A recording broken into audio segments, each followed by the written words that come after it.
Our sponsor for this show is New York Business Consultants, LLC. New York Business Consultants is hosting the grand opening of the World Entrepreneurship Summit, WES, on Africa. This amazing event will take place on Tuesday, October 8th from 6 to 9 p.m. at Mercy College, located at Herald Square next to Macy's at 66 West 35th Street. They have gathered together African ambassadors and entrepreneurs to discuss the tremendous opportunities and challenges for doing business in and with Africa. To find out more about this amazing event, go to their website at wes.newyorkbusinessconsultants.com.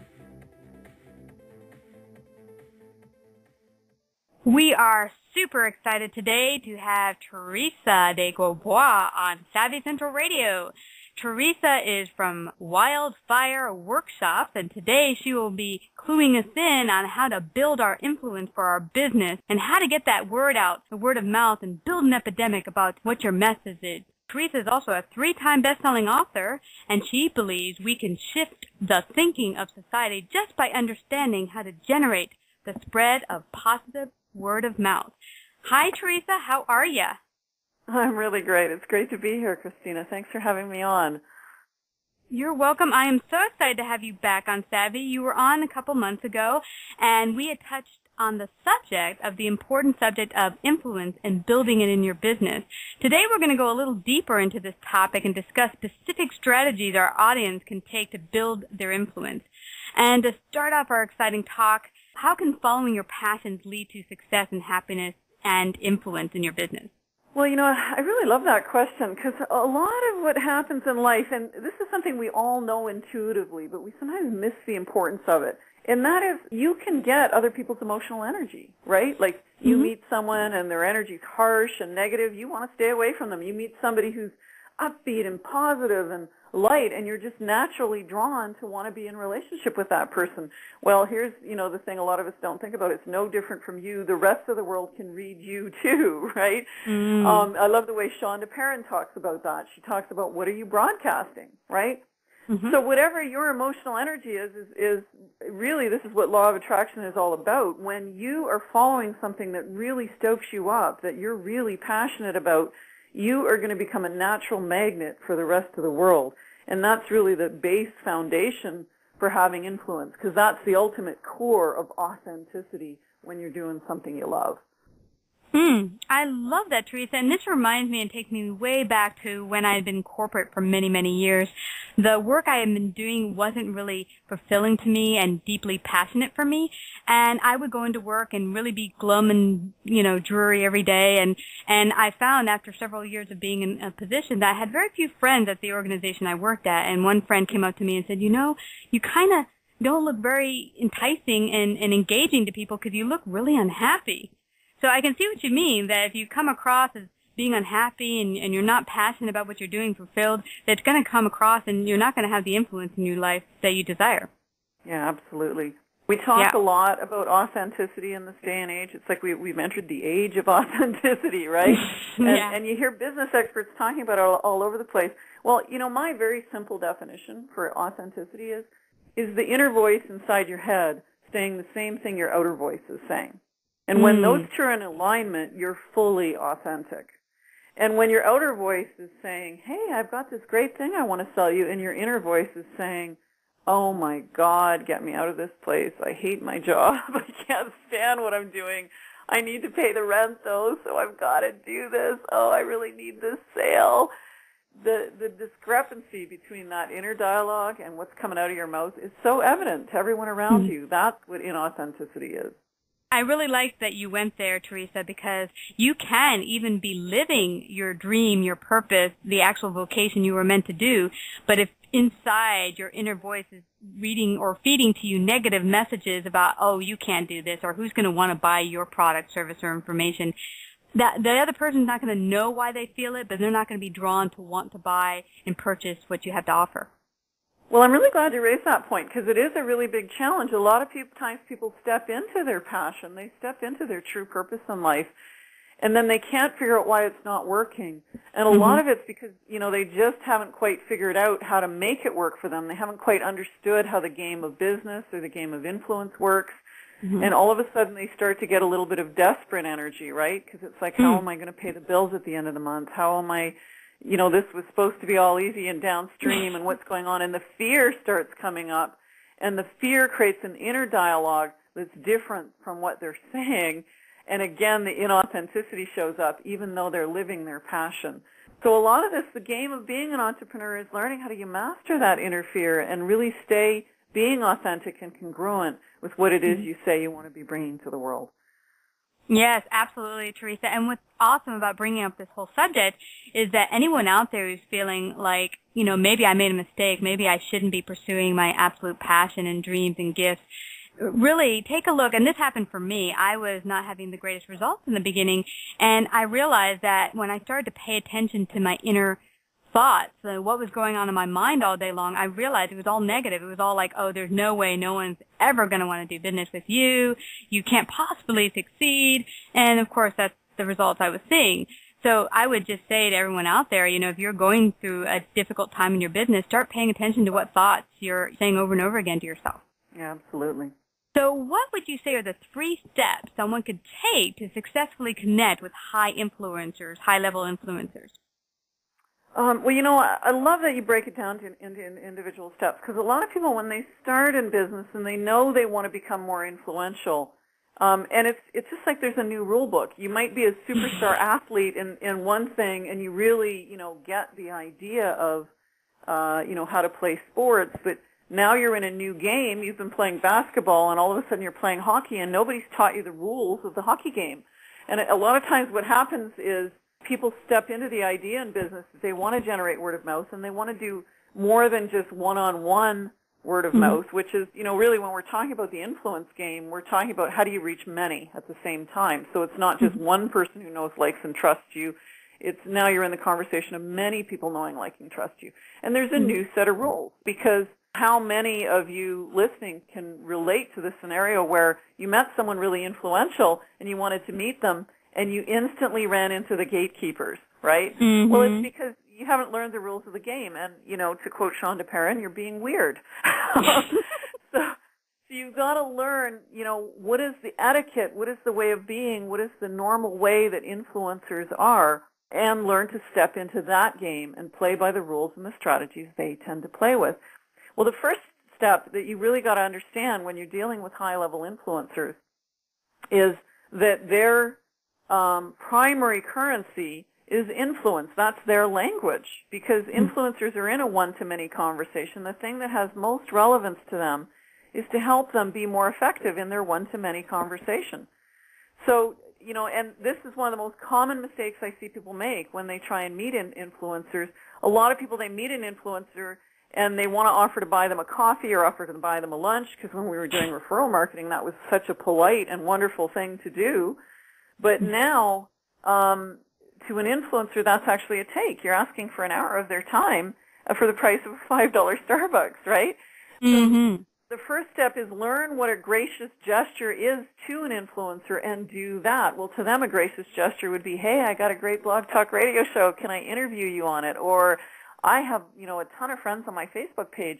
Can I give shout-outs to your upcoming events?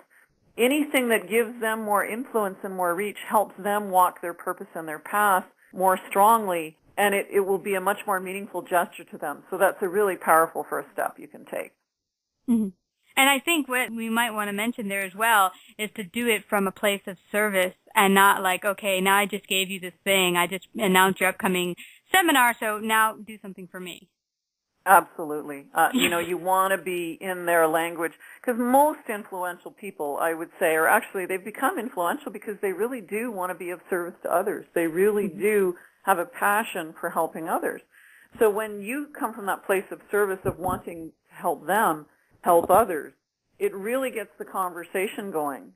Another key step that you can do to really get in conversation with influencers is really become an influencer yourself. In other words, that you want them to accept you as a peer Well, think about where in your business you could create some one-to-many conversation. In other words, don't make your entire business all about one-on-one practice.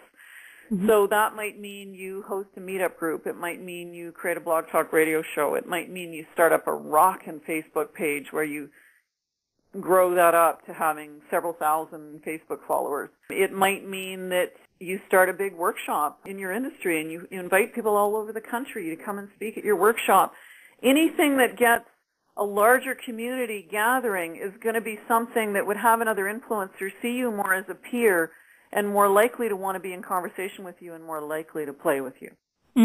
Third one would be really think about how do you get in what Shonda Perrin would call a cycle of reciprocity. When you want to build relationship with your neighbors or your friends, you're going to be doing this natural give and take, this natural, you want to meet the new neighbors, you're going to bring them a lasagna, and then they might invite you over for a cup of coffee. And, well, it's the same thing with influencers. There's going to be this natural ebb and flow, give and take in your relationship.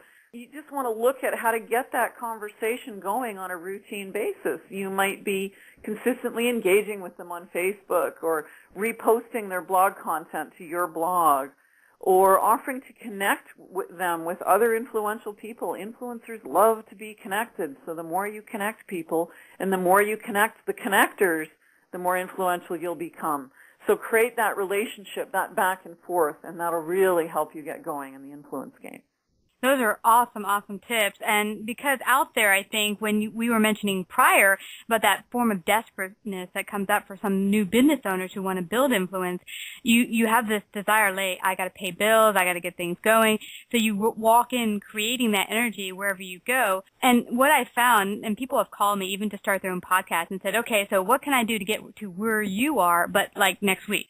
And whether we're talking about building influence or building anything, your business included in sales and customers, it doesn't happen overnight. It's that, as you mentioned, that building of relationship and reciprocity, and it's going to take time.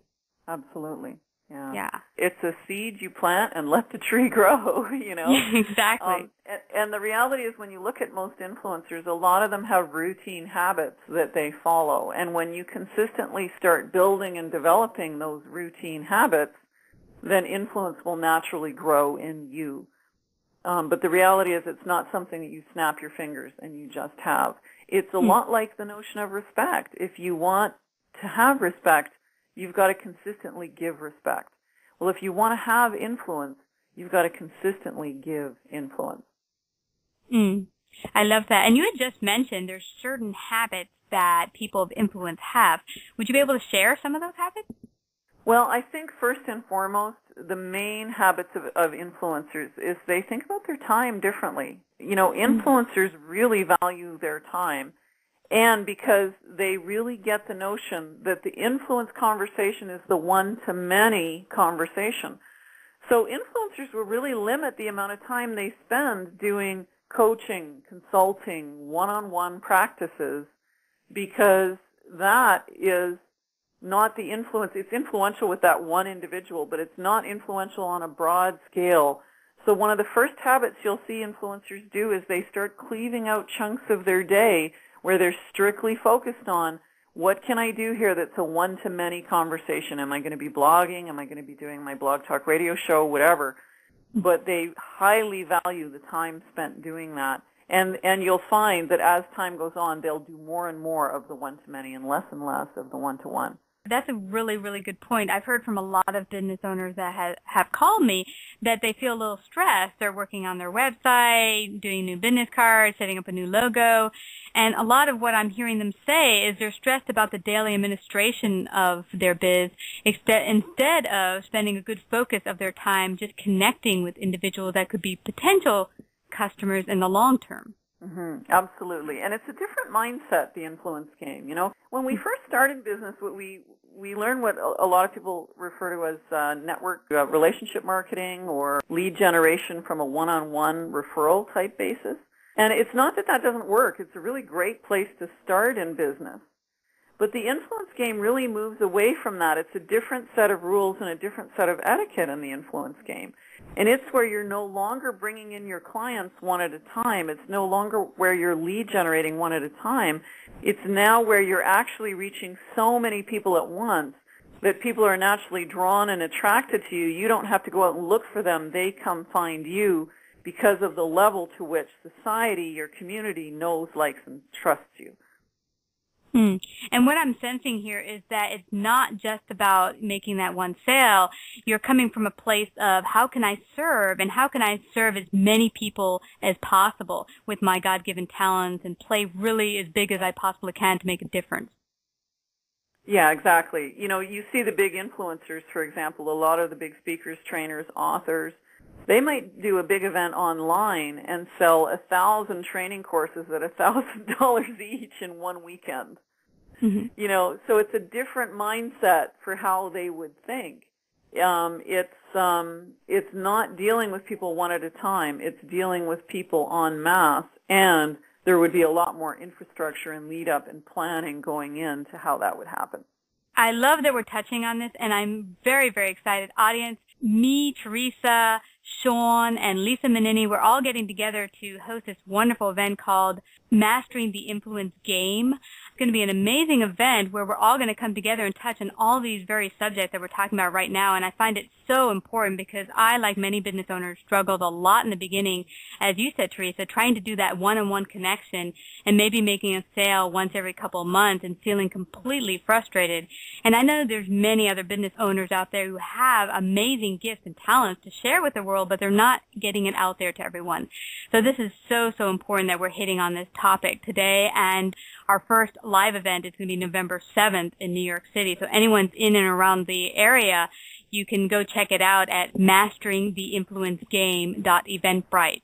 So before we get going here and go further, I see that many coaches and consultants are writing books, and I've heard you say that it's a really good way to help build your influence. How is that possible? Talk a little bit about that.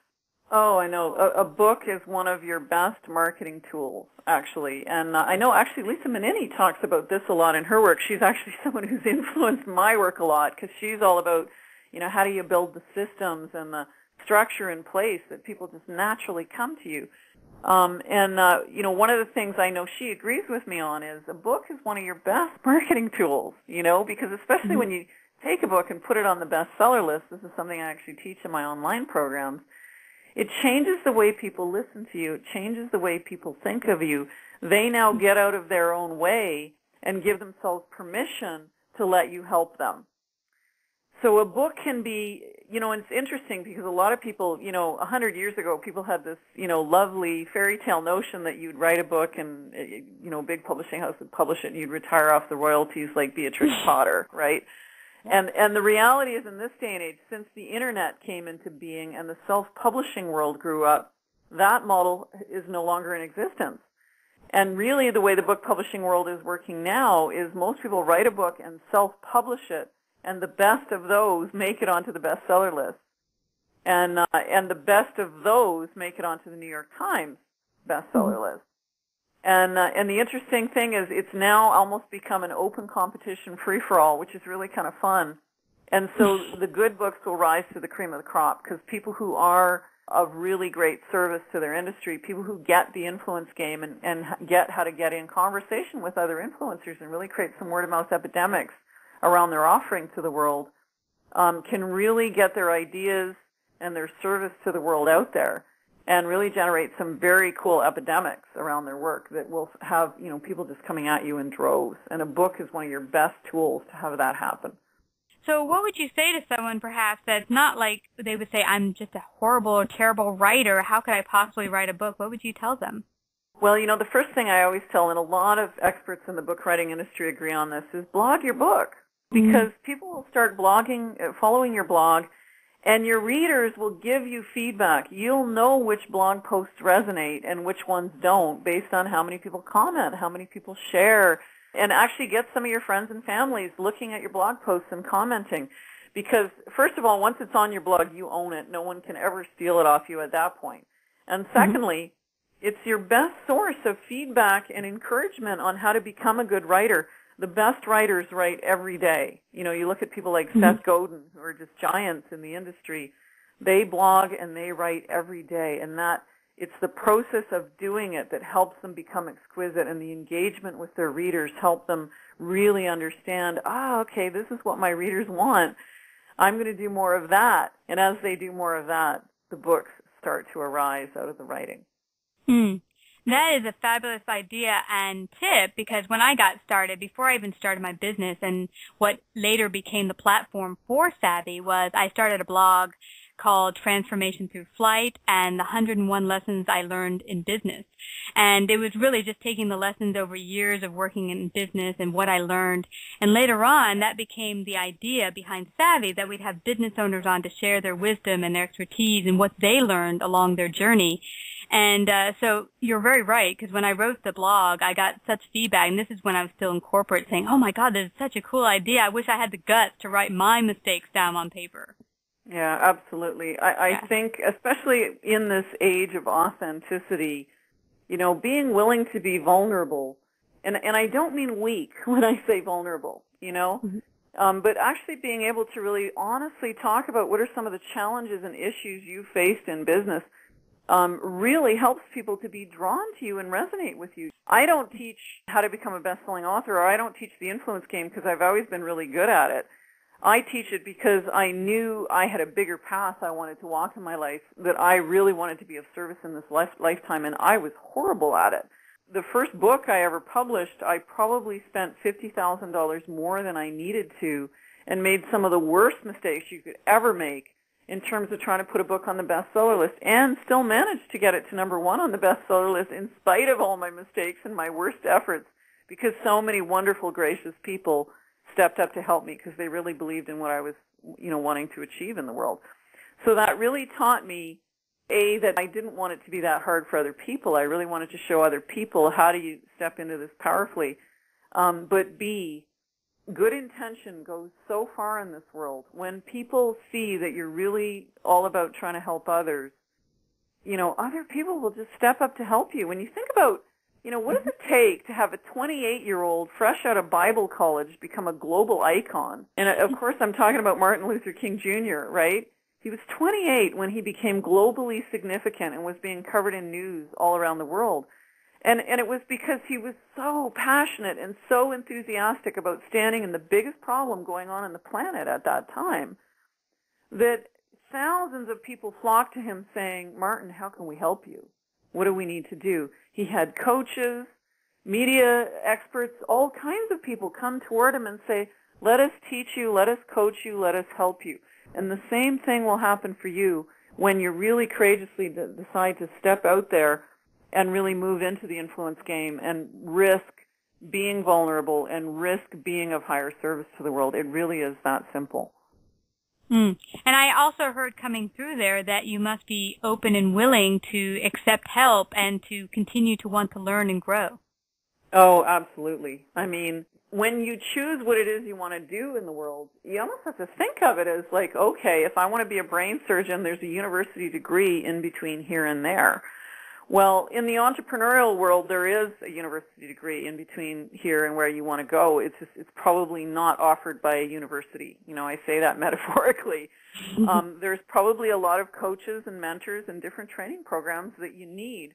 And the influence game is no different. I mean, there's no university you can go to and get a degree in influence. You have to go out and find people in the industry that are teaching the different aspects of it, like Shonda Perrin, who's teaching, you know, how to master becoming a media darling. She's one of the top trainers in the world on that subject. And really, you know, when you look at what she's teaching, you know, how do you get in really powerful relationship with reporters so that you pick out amazing reporters that you really love, really help them, and really get into powerful relationship with them so that you become a media darling and someone that they're covering all the time. Well, that's not something you learn on the back of a cereal box. It's, you know, something you need to go do training and coaching and mentoring and get some help with, because there's a lot of skills that are really, really valuable to you in playing this game. Most definitely. And before we head on to our last question here, I'd love for you to share with the audience a wonderful program you have out there, a free complimentary program, 30 Days Flame to Fame program. Could you tell us all about that? Oh, I'd love to. One of the things I was finding with a lot of people is that, they might be superstar athletes in the sense of, they're really good at what they're already doing. But again, they're stepping into a whole new game. And like any industry or any new endeavor you could go into, people who are already doing that have their own set of habits, their own set of rules, their own etiquette associated with it. And if you don't know the rules, they tend to have you show up like you're a newbie and not want to play with you. So I actually created a 30-day program to help people understand what are some of the basic habits, what are some of the basic etiquettes and rules. And it's just a free program I offer both on my Facebook page for wildfire workshops on Facebook, or you can get it off my homepage at Wildfire Academy, which is my training website. That's www.wildfireacademy.com/register. And that's the usual spelling of all those words and no spaces in between. So wildfireacademy.com/register. Thank you so much for sharing that. Everyone go check that out. And Teresa, I am so grateful that you have not only come out here to share this amazing wisdom with our audience today, but that you're taking place in Savvy's Mastering the Influence game coming up starting November. We are grateful to have you part of that. And Teresa's talk, everyone, will be on January 24th, and we are so excited. You are also going to be talking on the subject of going much, much deeper to help our audience really connect and build the influence for their business, and I thank you so much. Oh, I'm really excited to be coming to New York. I always love getting in a live room because we can do exercises and get people to roll up their sleeves and really start diving into, what would that look like for your specific business? Because when you can start to bring it into the real-life examples of, okay, here's where the rubber hits the road, what do I, Jane Smith, actually do to make my business work at more of a one-to-many level? It's really fun, and it's really cool, some of the things you can come up with. Well, I'm so looking forward to it. And before we end out our talk here, what would be your last words of advice to anyone out there trying to build influence in their business? I think the biggest piece of advice I'd have to give anyone is play big. A lot of us have this notion that we'll just practice in business. We'll start with a small little thing, and once we have that handled, and deal with this little problem that, not so many people care about, then we'll move into the bigger thing that we really envision for our lives. And the reality is, big is easier. The bigger you go, the easier it is. And a lot of people have difficulty wrapping their heads around that, but it's absolutely true. Because when you're just solving a little problem for people, when you're playing in a small way, people just aren't drawn to you. Nobody cares about the problem you're solving. Whereas when you really step into a big problem and audaciously move forward, again, look at Martin Luther King Jr., the bigger the problem you solve, the more people will draw to you. So I like to say, a big spark catches easy when you're thinking about the wildfire epidemic. So my one piece of advice for people would be courageously play big. You'll find it so much easier than playing small. Love that last word of advice, Teresa. And it is so, so, so true. When I first got started in business, everyone was telling me, play it safe, do something you're really good at, don't do the dreams you have inside because you're just not big enough yet. Wait till you get enough money under your belt, enough clients under your belt before you do that. And I'm kind of glad I didn't follow that advice in the long run because it really paid off. So you are indeed correct, and thank you so much for sharing all that awesome information. And everyone, you can check out the start of our amazing upcoming event in New York City, masteringtheinfluencegame.eventbrite.com. The first speaker will be moi, November 7th. We will be getting together on November 7th. Now, mind you, today is the last day to get tickets at the early bird special for $27. After today, it goes up to $47. We've had it on sale for a month. But go out there and get the first one. Anyone who's desired to build their influence, I'm going to show you how to do that with podcasting. Our next amazing speaker is going to be Teresa de Grosbois on January 24th, where she's also going to be talking about how to build your influence and go deeper and connect with the high-level influencers out there.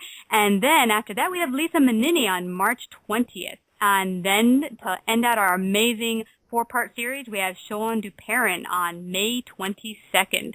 So everyone, please go check that out at masteringtheinfluencegame.eventbrite.com. And again, Teresa, thank you so much for coming on Savvy Central Radio. Oh, it's just been a pleasure, Christina. Thanks so much for having me. Can't wait to see everybody in New York. Me either. Take care, Teresa. Talk soon. Take care. Everyone, tune in this Friday where our guest will be Norma Hollis, and she's going to talk about how to find your authentic, true voice.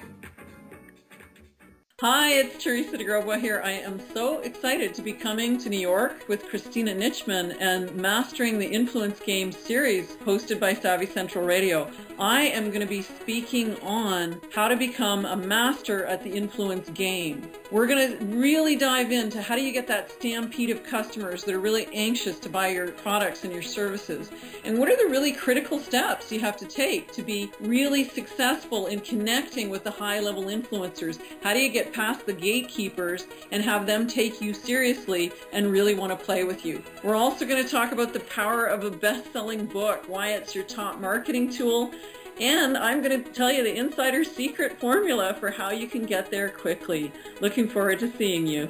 To find out more, go to masteringtheinfluencegame.eventbrite.com.